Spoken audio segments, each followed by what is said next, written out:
So now, let me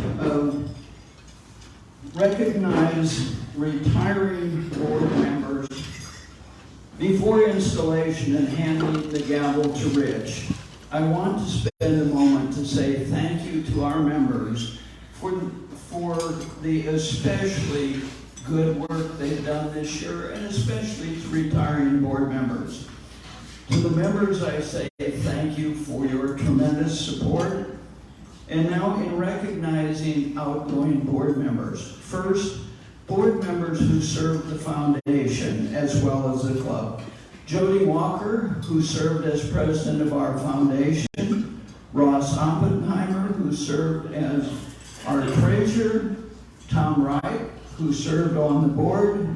And Bill Pieper, who also served on the board as the immediate past president. And finally, Woody Johnson, who finished his term, but he was elected for a second term and will continue. So our sincere thanks to all of you for a remarkable year. Our foundation had the best year of giving that it's had in many years. So thank you. Well done. And now for the club board of directors, members who will not be returning. Bill Pieper, who completes his term as immediate past president. Bill's had a fabulous 3-year run, and we are appreciative of that. Ross Oppenheimer, who was treasurer of the club. Mary Ann Dean, Bob Blackford, Greg Torito, Emerson Thompson, Michael Aitchison, and John Perone and Jim O'Reilly, both of whom are stepping down due to business commitments that are just filling their time. And finally, Chris Whitney, who has completed a term and who was elected to serve a second term, so he will be back. Please give all of these hardworking board members a great Rotary round of applause.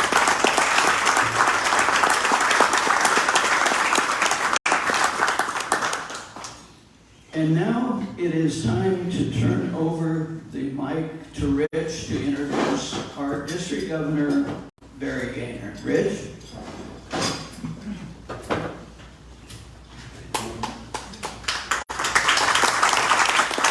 Today we have our district governor, who is also a very good friend of mine, someone I've worked with for the last 3 years. But Barry joined the Seminole County South Rotary Club in 1997.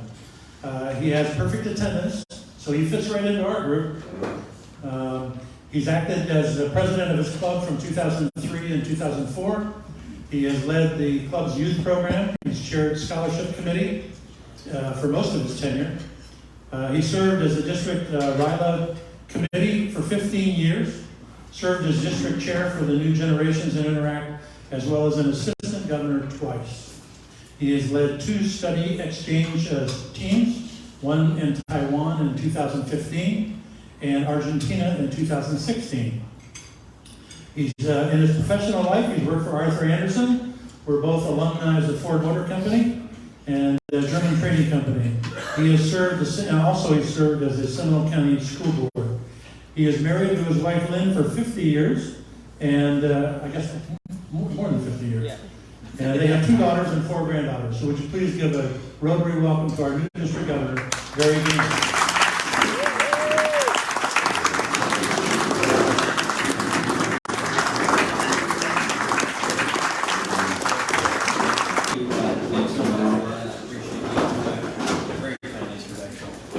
This is a very auspicious event today because both Rich and I are starting our new year. This is also the first day of our new year.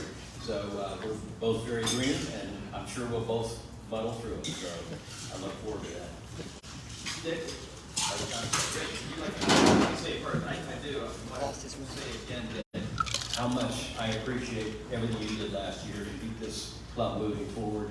You and Rich and many others, I know Bill Pieper and others, just really did a fantastic job with your club last year. And I guess this is really your 102nd, you're going into your 102nd year now, right? Because that was, we missed it in the real 100th anniversary. So that's an amazing accomplishment. We appreciate all that. So Rich, you want to come join me up here? Now it's time to really get nervous. Richard, you have been elected to the office of President of the Rotary Club of Orlando by its members. Your election is an indication of their esteem and confidence in you and in your leadership.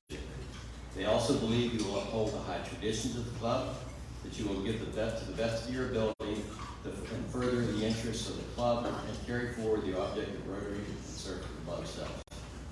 Will you administer the duties of the office of President, fulfill the responsibilities of your office in accordance with the club's constitution and bylaws, and work with diligence for the betterment of the club to the best of your ability? I will. Congratulations, ladies and gentlemen. Rotary Club of Orlando.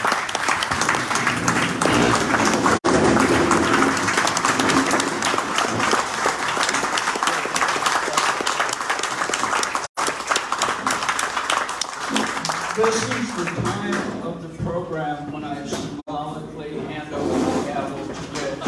And before I do that, I want to present to Rich two heirlooms our club has that are too valuable to keep in storage. Rich, this is a 60-year-old pin for the president of our club. It has a diamond. Wear it proudly, as many presidents have worn it before you. And also, I would like to present to you this plaque. This gavel is made from wood obtained from the Paul Harris home where he was born in Racine, Wisconsin. The gavel was carved by Rotarian Ralph Weber of Racine, Wisconsin, and presented to the Rotary Club of Orlando, February 24th, 1960. This is a rare heirloom, and we're passing it on to our president. Hopefully, we are beginning a tradition where it gets the story and the articles get passed down. Rich?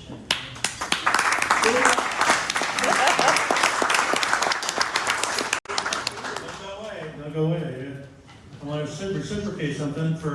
This has been probably the most sensational year that we have had, and certainly the most challenging year. And as I said to you last year we had, when Bill Pieper was president, and we had to do an audible around March. When COVID came, we had to switch to be virtual. And I can tell you, in March of 15 months ago, I never even heard of Zoom. I didn't even know anything about it. And look what we did, and we got through last year. And then this year, we had Zoom, and everything was on Zoom, and then we tried to go to cirrhosis. We did for 3 weeks, and then someone got sick, and we had to go back to being on virtual again. So we had to do an audible, and this has been a very challenging year for our club. Not to mention, we lost our home to cirrhosis because they sold the building. So we had to find a new way to do that. So we have had more challenges this year, and I want you to know the thing we all have to be proud of. This was our 4th consecutive year of positive membership growth in our club.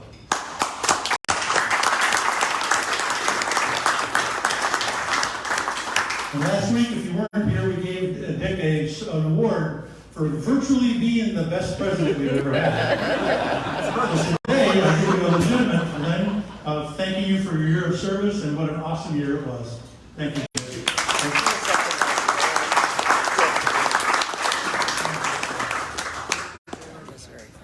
Okay.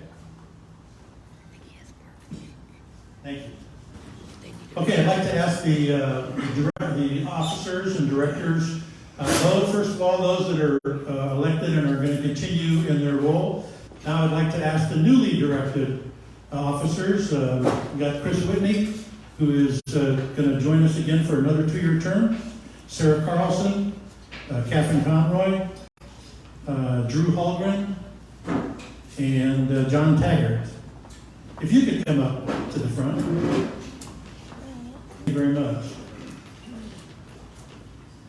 So, you have been elected to an important position in the administration of the Rotary Club of Orlando. And the Rotary Club of Orlando Foundation officers and directors. Your election is an indication of the esteem and the confidence your fellow members place in you. We also believe you will uphold the high traditions of our club and that you will give the best of your ability in furtherance of the interests of our club and carrying forward the object of Rotary. Will you administer the duties and offices to which you are being appointed, fulfill the responsibilities of your office in accordance with the club's constitution and bylaws, and work with the diligence and the betterment of the club to the best of your ability? If so, answer, I will. I will. To each of you, I have pins for you for your office, and I ask you to accept them on the behalf of the club. So please give a warm welcome to our new officer.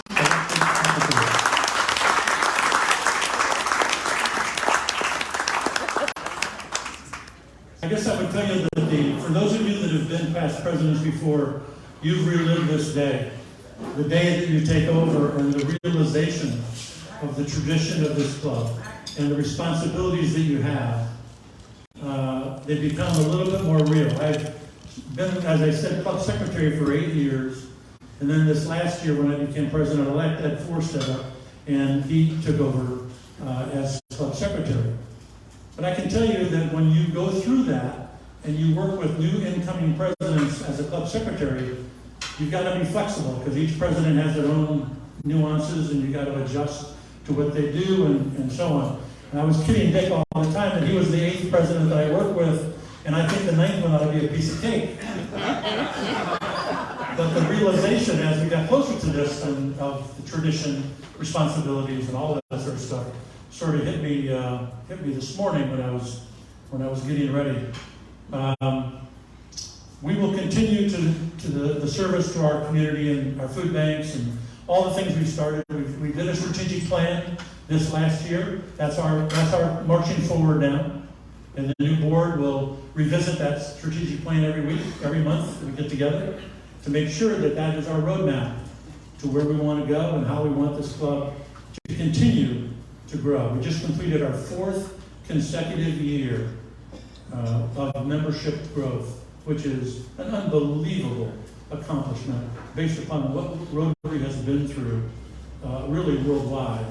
I think that's just incredible to have done that. During Bill Pieper's term, we achieved the Rotary citation, and that had been the first time we've done it since when Larry was president, which has been a long time. We haven't had the Rotary citation, and we did it in the year of COVID, which was pretty remarkable.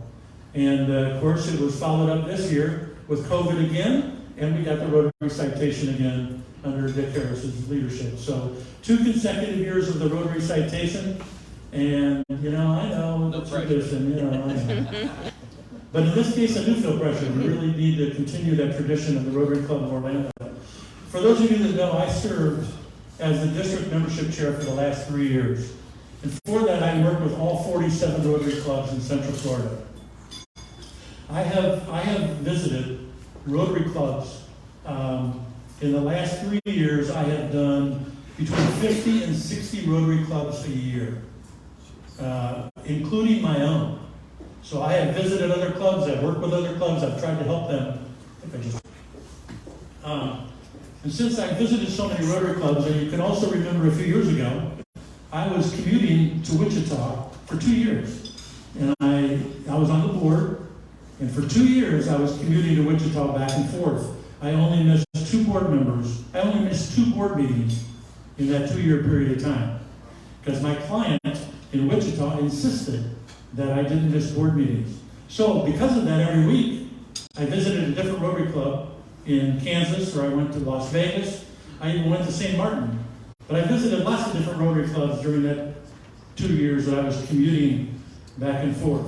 I don't tell you that to brag, but I tell you that because when I tell you that I firmly believe that we are the best Rotary club, I do it from a basis of having gone to a lot of Rotary clubs and a lot of Rotary clubs throughout the United States, and we really are an enormous group of people. And I wouldn't have commuted for 2 years if I didn't feel that already in the commitment to this club. And you are truly an outstanding group of people. And I'm humbled to be your president for this term. I thank the board. I thank everybody that has gone into this and the year ahead. I thank all of the people from Unity and the people from Promising People who are joining us today, because today is a big day for us too. As you heard earlier, I'm the chairman of this company, and Unity is the company that we have agreed with now, and we're going to have a meeting downstairs at 1 o'clock to celebrate our union of the two companies working together with all of the Unity people across the country. They're going to be on Zoom downstairs. And I thank you all for doing this. Les Cowie, who is my dearest friend, thank you again. He's the president and CEO of Promising People. And I'm sure throughout the year you'll hear more about that. Thank you for taking the time to join this special day. To my lovely wife and to my son Kevin and Allison, thank you for being here too on this very special day. And I thank you. And as Vic Harris would say, let's get to work.